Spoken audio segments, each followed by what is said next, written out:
Whether you're looking for answers to specific life questions or simply hoping to become the best version of you possible, welcome to the Mental Breakdown and Psych Reg podcast, where we offer insight, information, and strategies based upon research and years of practice as psychologists.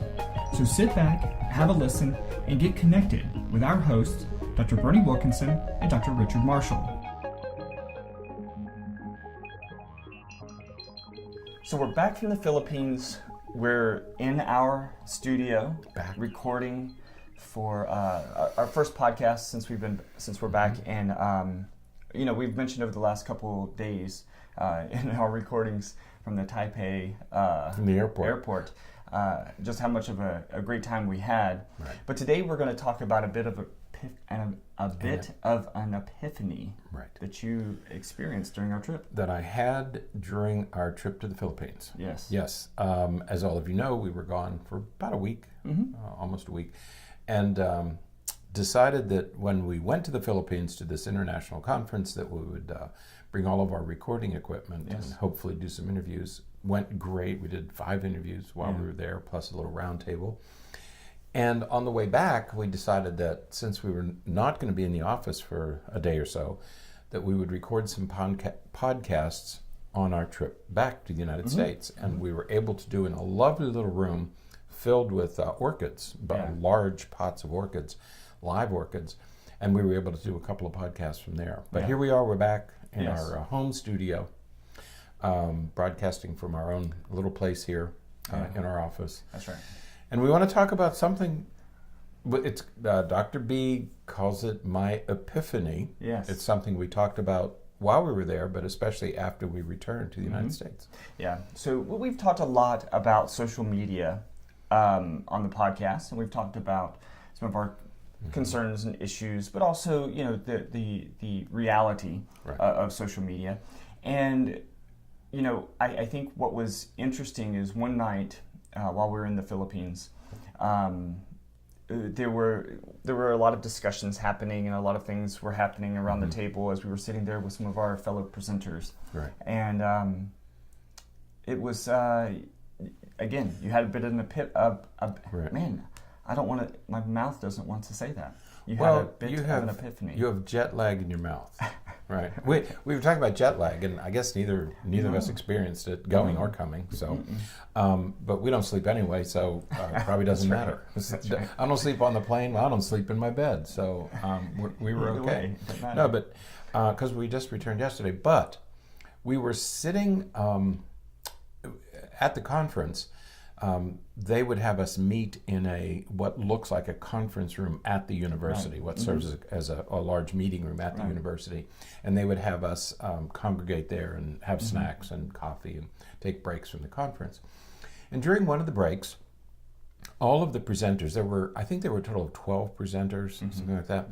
And about 8 of us were at the table. Right. We were sitting at this long table. And all of a sudden, the discussion switched to it didn't switch to a discussion of Twitter, but the discussion began to occur on Twitter. Right. Now, as most of you know who listen to this program, I did not have a Twitter account. Note the past tense. It's something I wasn't interested in having, and it's something that Dr. Bernie and my adult children warned against, said, Dad, it's true. Maybe you shouldn't have a Twitter. It felt like I was being handed a dangerous weapon, something that would explode in my hands. And so I've never had a Twitter account. Okay, and it's something I don't use. I hear people talk about it, and I know that you have 3 Twitter accounts, right? Right. Okay, so anyway, we're sitting at this table, and suddenly the discussion began to occur via Twitter. Right. And there were 2 of us at the table who did not have Twitter accounts. And I suddenly felt oddly left out. There was no way for me to participate. I knew it was a lively discussion. I knew that people were laughing and there was a camaraderie and you were sharing some experiences with each other. And I was oddly left out. And this went on for about 20 minutes or so. And it was very strange to sit there and to be left out of the conversation. It was well, let's just say real quick, it wasn't intentional. No. It's just that I didn't have any.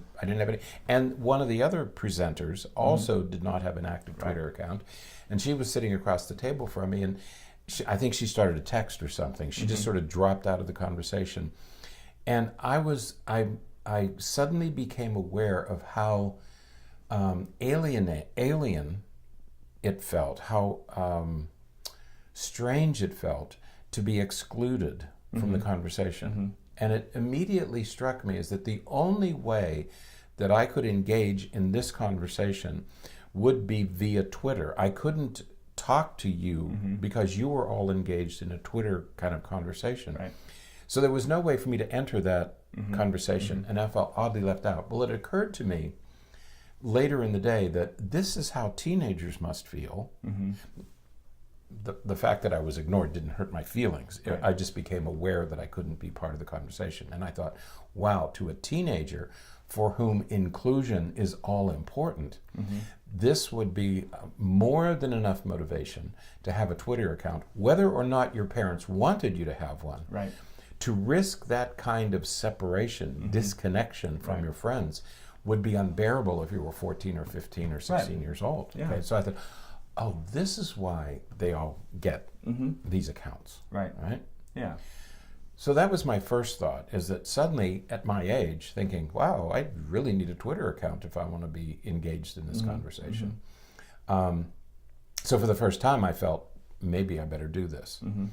Knowing that the learning curve is pretty flat when it comes.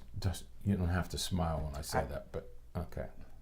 All right, that was the first thought that hit me, that I have to have it. So when parents tell their children, you can't have Instagram, you can't have Snapchat, if your children's friends, and I would say most of them are, if your children's friends are communicating with each other via Instagram and Snapchat, your children are going to be, I'm not going to say they'll find a way, I'm saying they're going to be highly motivated to find a way, because otherwise they are left out. Yeah. And that's the one thing that teenagers can't tolerate, is being left out. Right. Okay? Because what's the most important thing as a teenager? To be included in the group. Right. Okay? Yeah. So that was one thing. That was the first epiphany. And so, and again, there was no intent to leave anyone out, but it was, we started talking about some different things, and we were looking at pictures, and we started to share pictures with one another and things like that. And that's sort of how it started. You know what it was like? It was like I was sitting there and suddenly all of you started speaking Polish. I don't know Polish, so I couldn't participate in the conversation. Or you began speaking Chinese, or and you were all in a very real sense, you were all speaking a foreign language that I didn't know. Right. Okay. And so I suddenly became aware of the disconnect that I had with all of you. So while I've been making fun of Twitter and teasing you about having Twitter accounts, I suddenly thought, wow, maybe I better join in. And the other thing is the other difference here is that I wanted to be connected to this group because we really did fall in love with each other. Yeah. I mean, we met the nicest group of presenters. All of us said the same thing. We never had an experience at a conference like that. I think at that whole table, we probably been to 1,000 conferences. And none of us ever. So I was highly motivated to stay in touch with these people, as your children will be. They will be highly motivated to be involved in these discussions. Absolutely. Okay? So you become aware of the disconnect. That was first thing. So in response to that, or as a consequence of that, Dr. Marshall and one of the other presenters, Isabel, conspired together and decided that they were going to create a Twitter account for Dr. Marshall. Well, she had to finish hers. She had to finish setting hers up because hers was already she had started but hadn't finished setting it up. Right. And I had not even started. I had not taken step one. So they conspired and created an account for Dr. Marshall. It is Dr. Marshall, DrMarshall 18. Dr. Marshall 18. And here's how it really happened. They conspired to create it, and then I had to finish getting it started. Somebody said, "What's your name?" And I said, "Richard Marshall." And they were asking a Twitter name. There's this vocabulary that one must learn. Right. So it was started, and I had to help finish getting it set up, and so Dr. Marshall now has a Twitter account. How many tweets have you sent since? One. I've retweeted. My daughter told me that I've retweeted. Yeah. I did. What does that mean? I don't. It's a book. So yes. So it is a foreign language. It is. It is a foreign language. You need to learn the vocabulary. You need to learn the syntax. You need to learn all of these things because it is an absolute foreign language to me. The only difference is instead of having tens of thousands of words that you have to learn, there are dozens of words that you need. You need to learn what a hashtag is. You need to learn what a @ does. Tag. And a tag. You need to learn what a tag is, names, and you need to learn this vocabulary, okay, and the procedure. So it's like syntax and semantics with a foreign language. Yeah. Smaller, yeah, but the same challenge. Right. Okay. Yeah. So he now has a Twitter account. So if anyone chooses to follow him, he probably will not respond to you. My daughters have promised, because Dr. Burney, being the wonderful, sensitive teacher that he is, usually just takes my phone and does it and laughs at me for not being able to do it. It's like a teacher laughing at me. My daughters have promised to give me a tutorial on Twitter. So I'm going to get better. Which would be great. To be part of It'll be great. this century. And so... That was one thing. But that was the first epiphany, right, and the consequence of said epiphany.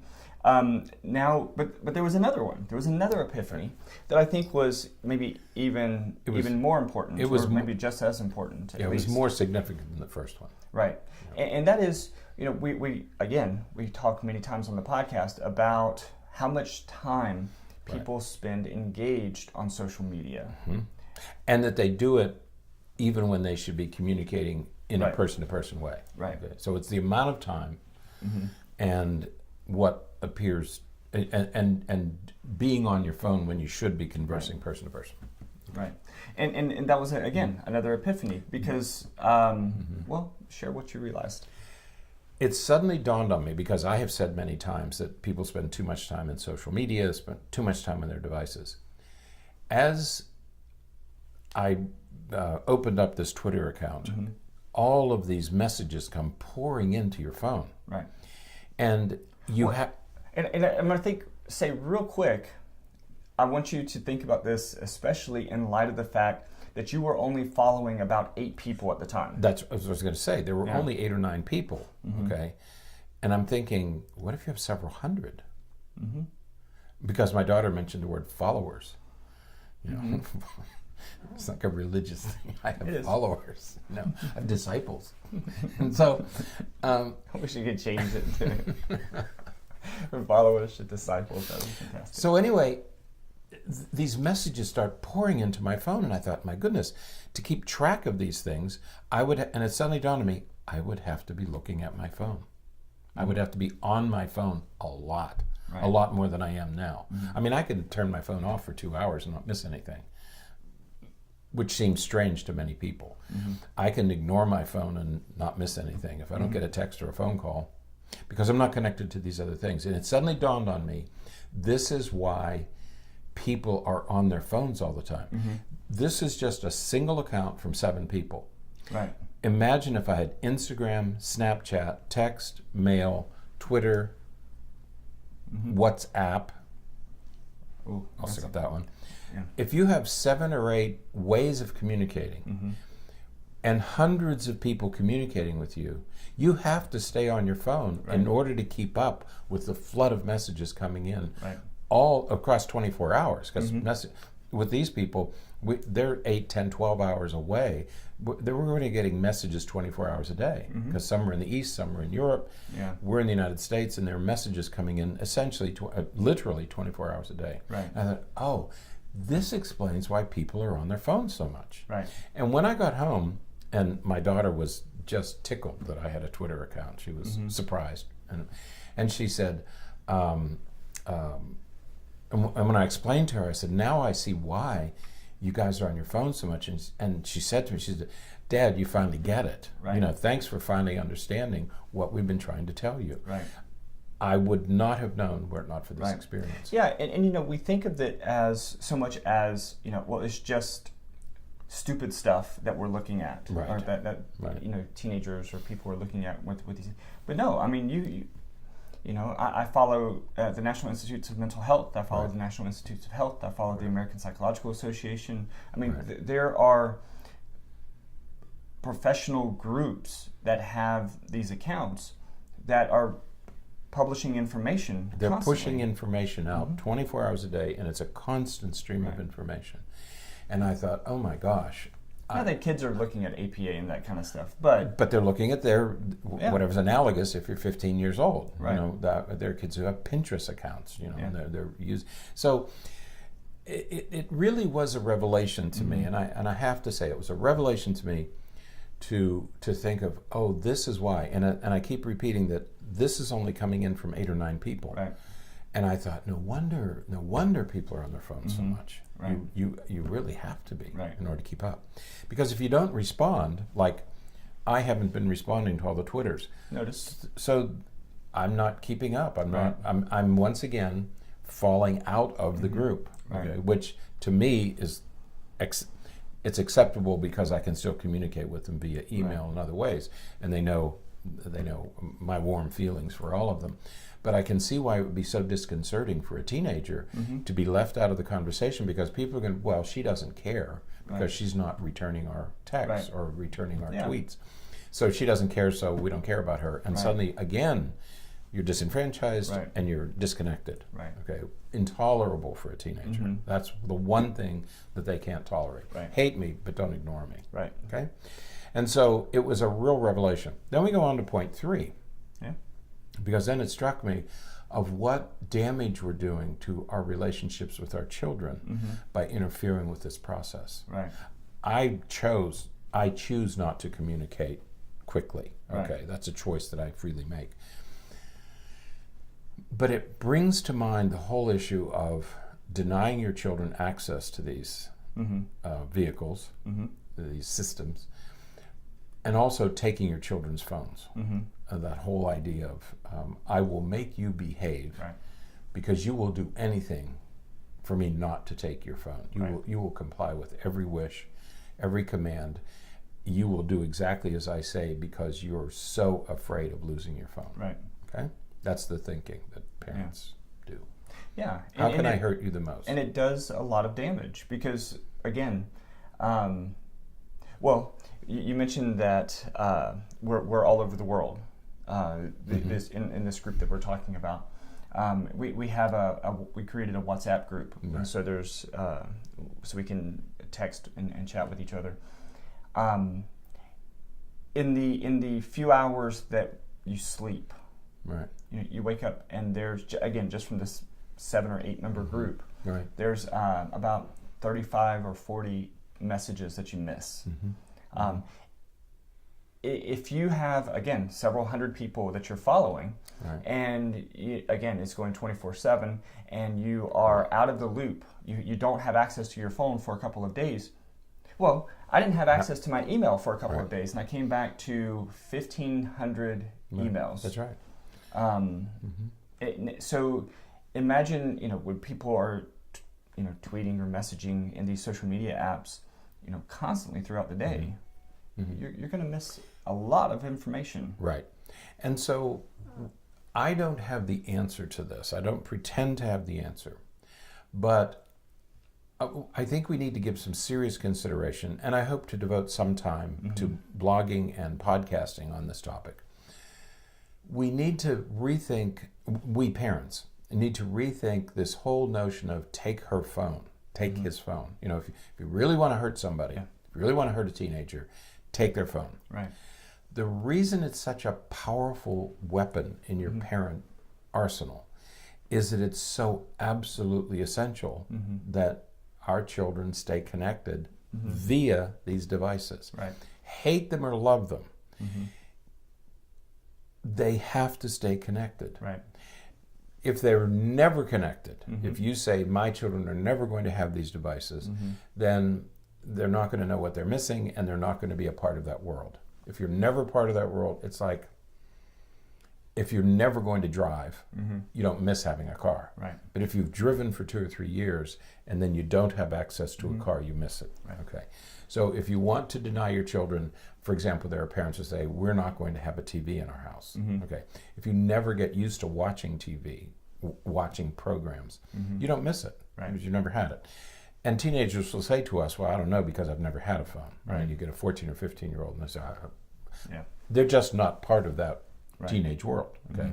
Once you hand a child a smartphone, I don't care what age, once you hand a child a smartphone and they become part of that world, keeping up in that world becomes absolutely essential. Right. Okay. So you can't, I think the first step, and there are going to be many things that we're going to talk about here, but I think a good beginning is if you hand your child a smartphone and that smartphone is connected to the internet, your child is going to access whatever accounts he or she wants to access. Yeah. You simply can't stop it. Right. The technology, no matter how savvy you are, unless you're a technology expert, no matter how savvy you are, your children will find a way to gain access to what they need to stay connected. It's not that they want access to the medium. It's not that they want access to the gadgets. They want access to their friends. Right. And that's where their friends meet. Yeah, absolutely. Okay.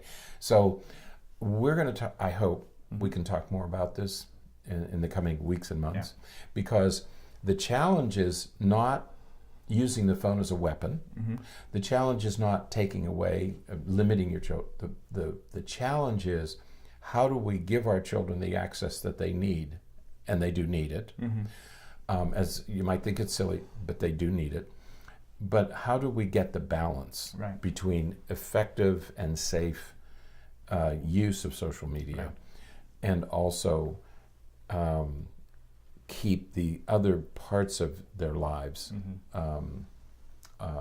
on track. Okay, what physical activity or school or whatever else, family time, personal time, because it is essential that children learn how to communicate face to face and person to person.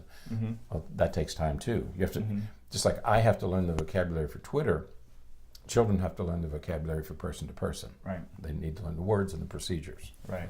So absolutely. Hopefully we can return to this topic. We absolutely will. And I'll be practicing my Twitter and my WhatsApp vocabulary and syntax, my semantics and syntax. Right. But it was a revelation. Truly was an epiphany for me. I have to say, and if any of you want to talk about it, it really, really was an epiphany to me. I have a new understanding of people being, what we say, addicted to their cell phones. Okay, so it's been a revelation for me. Right. I'm glad to admit. And you know, and one last thing that we'll say, because we're running a little long on this podcast, but one last little thing that we'll say is, I'm afraid of what's you often chastised me. Oh, regularly chastise you for disallowing you to have a Twitter account and everything. Right. Anything you want to say about that? No. No, I understand why. Of course I understand why now. It is really hard. I mean, it takes a lot of time, and I don't have enough time now. That's the other thing, man. It takes so much time. Yeah. And I don't have enough time to do everything now. And I'm thinking, do I really want this extra obligation? Because it is. It's an obligation of time. It is. It is. So I've been trying to protect you the whole time. I don't mind admitting when I'm wrong. I admitted it to my daughters last night. I said, "Okay, you were right. I didn't get it." But now I do, and I'm more than willing to admit that. I have enough ego strength, unlike some people that I know. That's true. I will put a link to Dr. Marshall's Twitter account in the show notes. So if any of you are interested in following him, just recognize the majority of posts that come from his account will probably be for me. But that's or my daughters. Right. No, Meredith, I'm going to work Gabby, at this. and I will have to work hard to keep your account alive. They also said that I'm going to be on, how did they put it? Now you're going to be on social media or something. People know about you. But they didn't know before? No. Didn't they? No. Is that why I'm not popular? There's so many reasons. So, okay, that is it then. It's good to be back in the United States. Yes. We enjoyed the Philippines and Taiwan. Yes. And the Pacific Ocean. So, But it's good to be back, It as is. always. So, all right, that is it for today. Until next time, stay happy, stay healthy, and forget to be afraid. Thanks for sharing this episode of the Mental Breakdown and Psych Reg podcast. Be sure to check out the show notes for links to follow us on Twitter and subscribe to our YouTube channel, where you will find all of our previous podcasts and much more. We would be honored if you would become a patron through patreon.com, where any donation you can manage will go to the development and creation of more content. Just visit patreon.com/thementalbreakdown for more information. Thanks again for listening. Have an awesome day, and we look forward to being back in your feed tomorrow morning.